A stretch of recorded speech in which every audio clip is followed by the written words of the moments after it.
What's why, masmai Munu MTV ya buda panze Saka para indo kutengere mafara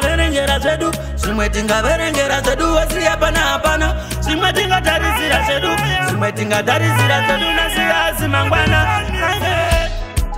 Chimwe chinanguwa yacho Saka mugoma uzabatikana Chimwe chinanguwa yacho Kana ndichinga ndateruka uzazobatikana Chimwe chinanguwa yacho Saka mugoma uzabatikana Chimwe chinanguwa yacho Kana ndichinga ndateruka uzazobatikana Tagarasiswa nevamwe vandaimbotemba Tandakatatsa ini handicharimemba Vange vakandigarira kuita kunge chemba January wese kunobata December Andingamanyisa nguva pamwe pacho Kana zvikaramba ndinoita zvimwe zvacho Unondizomera ikwete uranyaya yacho Plus munenge kuterera pamwe pacho Chimwe chinanguva yacho Saka mugoma uzabatikana Chimwe chinanguva yacho Kana ndichinge ndateruka uzazobatikana Chimwe chinanguva yacho Saka mugoma uzabatikana Chimwe chinanguva yacho Kana ndichinge ndateruka uzazobatikana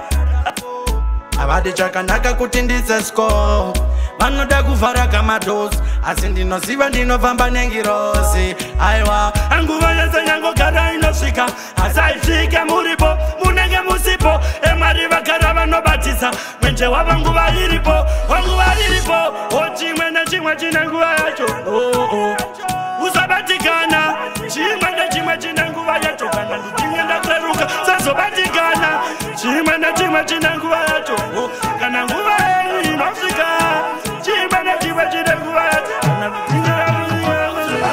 Kana unotofamba nemajana Unotodziya pamushana Wakagara pamushana Nasi azimangwana Saka masigara wabatana Zvatoita nepfungwa Zvatoita nemoyo ngatiite nesimba Mwari mondipa simba Kana ndoda kuimba